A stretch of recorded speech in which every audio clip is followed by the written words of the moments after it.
Welcome to the Real News Network. I'm Paul Jay in Baltimore, and welcome to Reality Asserts Itself.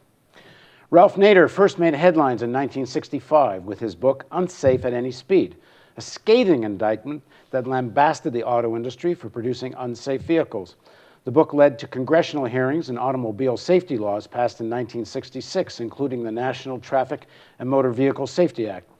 In his career as consumer advocate, he founded many organizations, including the Center for Study of Responsive Law, the Public Interest Research Group, the Project for Corporate Responsibility, and Public Citizen. His legislative accomplishments also include the Clean Air Act 1970, Occupation Safety and Health Act 1970, which also pushed for the establishment of the Environment Protection Agency in 1970, the Freedom of Information Act in 1974, the Clean Water Act 1977, Foreign Corrupt Practices Act in 1977, Mine Health and Safety Act 1977, the Whistleblower Protection Act 1989, and the Occupation Safety and Health Agency.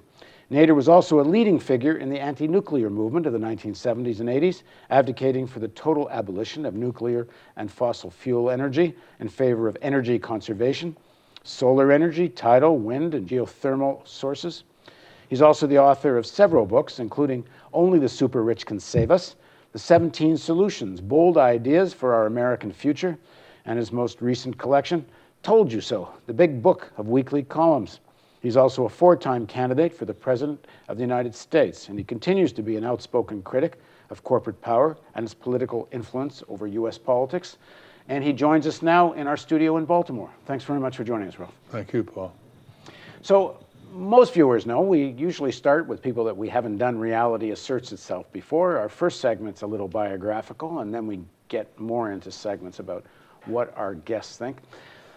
Now, people have had an opportunity, those who and I would get a lot of our audience, they probably know a lot about your history. And if you haven't watched the documentary An Unreasonable Man, that's a pretty good way to get a sense of Ralph's background. If we did a biography of you, and talked about it, we'd need about a month of segments. So I'm going to kind of jump to a couple of things and just focus on them. Just to begin with, I know from watching the film, your mother was an activist, your father was very political, and they would ask you, I think at dinner, you'd have to kind of prepare for a topic, have an opinion and do some research. But what was the politics of it? You're born in 1934. You start to become aware of the world during the war. There's a massive anti-fascist movement. There's politics of all kinds. There's socialist politics and communist politics, and it's a fervent of ideas. What's in your house? How would you describe the kind of political spectrum? Well, people showed up in those days. The sidewalks were full, the stores were full. You didn't have shopping malls, you didn't have iPhones, you didn't have television, so they had to eyeball each other. And when you eyeball people and you want to improve things, good things happen. So that was the atmosphere I grew up in. The World War II was interesting because Franklin Roosevelt would ask for sacrifice, and we would see rationing of meat, rationing of other products. So more people started gardens. We had chickens in the backyard. I had to water the chickens early in the morning. We saved paper, we saved string, we saved tin foil. So I was, 8, 9, 10 years old. That's a good way to grow up. You learn frugality. You learn what now is called recycling. You learn discipline. And what was the sort of your consciousness and discussion in the House of the anti-fascist character of the war and that kind of politics? Well, it was, really vigorous pronouncement that this was a good war. We were attacked, Pearl Harbor. The Nazis were swarming over Europe, going into Russia. So we've never seen that since. Very few people were really against the war. There were isolationists, don't get mixed up in Europe's war, but everything changed after Pearl Harbor on December 7th, 1941, and some of our ships were attacked by German subs. So it was viewed as a defensive war. It wasn't, going with drones all over countries in Asia and Africa, and breaking through countries that never threatened us, attacking people. No, it was a different type of attitude. Now, as a teenager, you start becoming, growing up, your formation of your political ideas in a somewhat more mature way. It's becoming the height of the Cold War. After, in the 40s and leading up to the House of Un-American Activities Committee and McCarthy hearings. How did this shape affect you? Well, it's really amazing that one senator, Senator Joseph McCarthy, who defeated La Follette in Wisconsin on the grounds that he wasn't liberal enough, rather, that La Follette was not liberal enough. Joe McCarthy, it was like a reign of terror. He scared people, he intimidated people, he ruined people's careers through his highly publicized congressional hearings, his wild accusations anonymously against people in the federal government. But it spilled over. I mean, there were students at university colleges. They didn't want to show up at what they thought were activist symposiums. They didn't want to do any marching. They figured, they'd be stigmatized as soft on communism or, Reds. And the overall impact was on the progressives and liberals was it made them veer away from any kind of systemic public philosophy to change things for the better. So they just became very empirical. They'll try to get a labor union organized or try to get better working conditions or something like that, because they didn't want to be accused of isms, like socialism or communism. And the other side was, of course, they were all about capitalism. So just amazing effect of Joe McCarthy and his acolytes, not just on civil liberties, but on the whole mindset of people. And how did it affect your mindset? Well, it affected it in the sense that you didn't come forth with any doctrine of social change, because if you had any kind of coherent doctrine or platform, they would label it as a ism. It would be socialism or any kind of syndicalism, So we became very empirical. We went after the auto companies, unsafe cars, no ism there. People are being killed every day, injured because of unsafe cars, lack of seat belts, and padded dash panels. And that has affected the left all the way to the present day. Whereas the right wing, they've got this capitalism, although, it's corporate capitalism is the antithesis of capitalism. I mean, owners of corporations, they have no control. The shareholders have no control over General Electric or IBM or General Motors. So it really had an amazing impact. As a result, there were no big thinkers on the left, the way the right wing had Friedrich Hayek, even though they distorted a lot of them, Ludwig von Mises and so forth. In the 60s, with the rise of the civil rights movement, the anti-war movement, there was a very politicized sector, especially on the campuses of students, and globally, there's the national liberation wars going on. You must be having these arguments, about a more systemic analysis, more systemic approach versus Well, even the 60s, reforms. Number one, it was a cultural revolution, so they couldn't really say ism.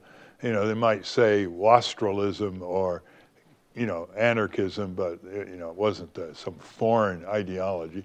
The other part was concrete reforms, civil rights, women's rights, the beginning of gay-lesbian rights, the rights of students on campus, and then consumer rights, and then environment. You see how programmatic it was.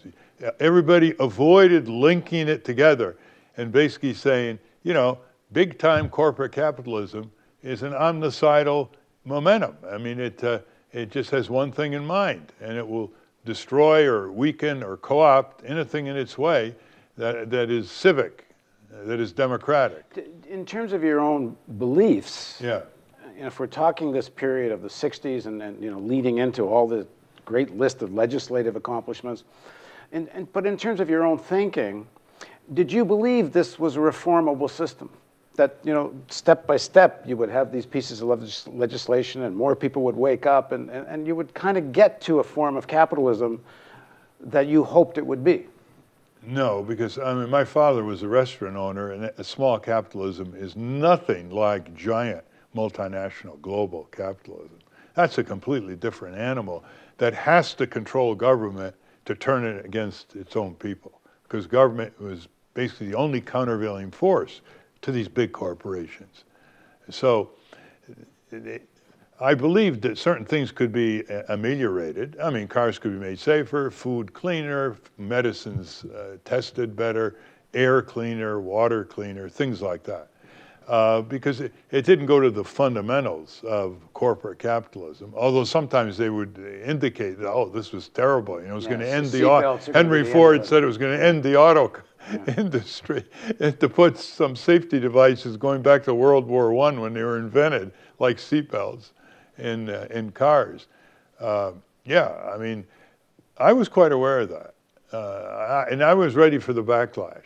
I told a reporter for the Detroit News, Saul Friedman, once, I said, we're pushing for regulation of big business to demonstrate that it wouldn't work after a few years. It would just work at the beginning, and then the counterattack, lobbyists, campaign contributions, all the things that corporations do to get back their position. But you hoped it would lead to something more transformative in the future. I did. I hoped for a cooperative economy, you know, where people owned their own businesses, co-ops, food co-ops, insurance co-ops, you know, the way they developed in Switzerland and Norway and Sweden. But that took too much time. It reminded me of Oscar Wilde, who once said, socialism will never work because it requires too many meetings. So, and that's part of it. The other part is that corporations have been very clever, in distracting people, especially young generation, with entertainment, with professional sports, turning them into spectators. Now you got, you know, 24/7 entertainment. There's no end to it. And they've also been very good in making people internalize a sense of powerlessness. And the moment people think they can't fight Exxon or City Hall or whatever, they become powerless by definition. They create their own powerlessness.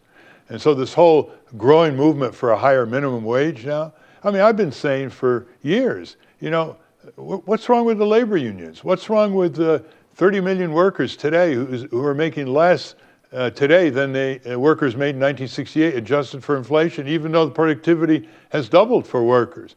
Why? Because they thought it would take a huge effort to turn around Walmart and McDonald's and the Congress. And what's beginning to be shown now, it doesn't take that much effort at all.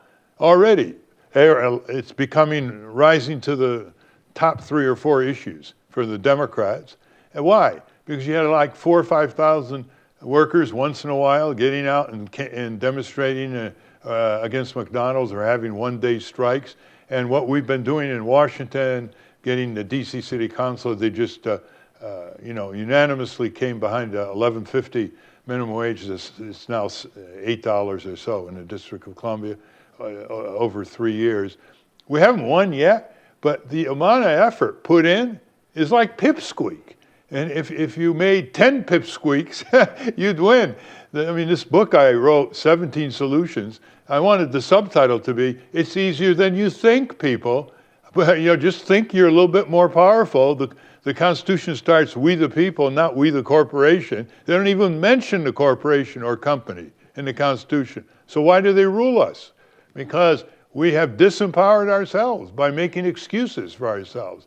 Oh, it doesn't pay to vote because it doesn't mean anything to us. Oh, why go to a city council meeting? It doesn't matter. That's exactly what the big boys want you to do. They'll pay you to be cynical if you don't do it free. The legislative accomplishments, I went through the dates, 66, 70, 74, 77. Yeah. What happened after that? In terms of America, what happened Simple. after that? Congress changed because Tony Coelho, who was a congressman from California, was head of the House Campaign Finance Fund for the Democrats, and he persuaded them to start pitching corporations and corporate executives. He said the Republicans get plenty of money. We can get plenty of money. So they'd go to these PAC meetings in Washington, and they would basically ask for contributions up to $5,000 minimum per candidate. And the PACs would say, well, how are you on the oil depletion allowance? And are you for more regulation of drugs, medicines? What are you on the tax issue?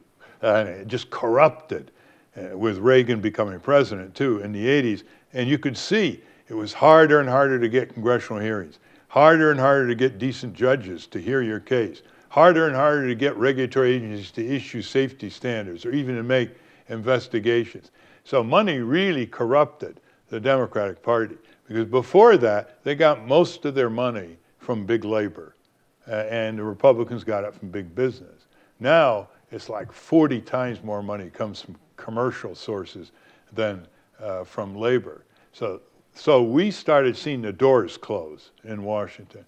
And we'd work harder and harder. We'd start a lot of citizen groups, file lawsuits, and we'd achieve less and less. Post-World War II, the world was American capitalism's oyster to be open. Europe was devastated, Japan was devastated, the Soviet Union was devastated. I mean, America is the behemoth industrial power. In fact, the only industrial power for a long time. But by the time you get to Reagan, you now have this kind of globalized economy. But earlier, there's a lot of wealth to share with American workers. Like you could, like for the American elites, you can say there was a, for peace at home, we can give in on some of this stuff. But Reagan seems to represent a kind of moment where there's a realization in the elites, hey, we don't have to share this with them, they're too weak. And when he fired the air traffic controllers and jeopardized the whole airways, and luckily there weren't any crashes, which is why I think Reagan was born with a 4-leaf clover in his diaper. Because that would have been the end of that. I mean, that was a signal to big business that they could really roll labor. They could weaken the unions, they could hire corporate busting law firms, they could make sure there isn't labor law reform in Congress. It was a signal moment in a very, very shift of power in the hands of the big corporations. But look, we won World War II, right? Okay, our veterans don't get checks every month, but in Germany, the soldiers from the Nazis, they get checks now every month. So here's my rap on winners and losers in World War II. We won World War II, okay? Germany, Italy, I mean, they lost it, right? So watch this. In Germany and Italy, they have 4 weeks or more paid vacation. Everybody, regardless whether they're unions or not. They all have universal health insurance. Everybody, regardless whether they're members of unions. They have paid maternity leave, paid family sick leave, paid daycare, okay? They have higher, lower wages. That is, the bottom third have higher minimum wages in Germany and Italy, as well as the rest of Western Europe, right? They have cheaper and better public mass transit, okay? They have better pensions, all right? And they have tuition-free higher education, right? We have none of these in the United States, 65 years after World War II. None. We have some labor unions, but I just have a friend whose wife gave birth this week, and she works for an environmental agency, the federal government. No maternity leave paid. They give her 3 months unpaid maternity leave. In the Netherlands and France, they'd give you 6, 8 months. They'd turn around and give the husband paternity leaves. Who won World War II? See, this comes from a two-party tyranny. We did not have multiple parties. And as you know from your native Canada, it was a third party that started universal Medicare in Canada, led by Tommy Douglas. So it was a two-party one. We had none of the ways people get into politics, much easier in Western Europe. But now, as we see capitalism and the 2008 financial crisis and the sort of recovery of Asia, you start to see, and let me add another big thing, is there's no longer this, even if it's hypothetical or was it theoretical, but there wasn't this supposed socialist Soviet Union that was going to guarantee jobs and insurance, health insurance, and this and that. I mean, the message of European capitalism and America to Europe, not so much to Americans, well, you don't need socialism to get all this. Capitalism can do it for you. Social democratic politics, they called it. But now, Europe is now turning on itself, and they're doing everything they can to get rid of all this stuff. Now they want to be like the American model, to be more competitive. But I guess where I'm going with this is, have we entered a kind of new stage of history of capitalist development? Well, basically, it was globalization that did it to Western Europe. Once they took in the model of the World Trade Organization, once they, in effect, financialized more of their economy, derivatives, speculation, stock market, all that, that's when they started going down. I warned them, do not accept the US multinational model, because it's going to happen to you. And the effect of the multinational model was exacerbated by the European common market. So if they got in one country, they'd get in a lot of the other countries. However, they still have a safety net, and it's frayed badly in England. For example, they're charging students now as high as $12,000 a year for tuition. But by comparison with us, nobody dies in Western Europe. Nobody dies in Western Europe because they don't have health insurance. They're insured from the cradle to the grave. In this country, 800 Americans die every week. Every week, because they can't afford health insurance to get diagnosed and treated in time. And that figure comes from a Harvard Medical School peer-reviewed study in the December 2009 Journal of American Public Health. This is not some wild figure. 800 a week, and not a single major politician is talking about it in the election year, last year. If you go back to what we were talking about earlier, the effect of the Cold War and how it blocked many people trying to do a more systemic analysis and more systemic vision for what could be.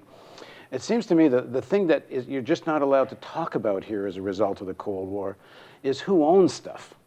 Yeah. You can talk about distribution, you can talk about higher or lower taxes, you can even talk about inequality, talk about it, but you can't talk about who owns stuff, because, that sounds like socialism. Even when it's us, the people. Like we own 1/3 of the land in the United States, public lands. We're never taught that. All that rich minerals and trees and grazing and gold and iron and silver. And the reason why we're not told about that is because we start saying, hey, if we own all this, why don't we control it?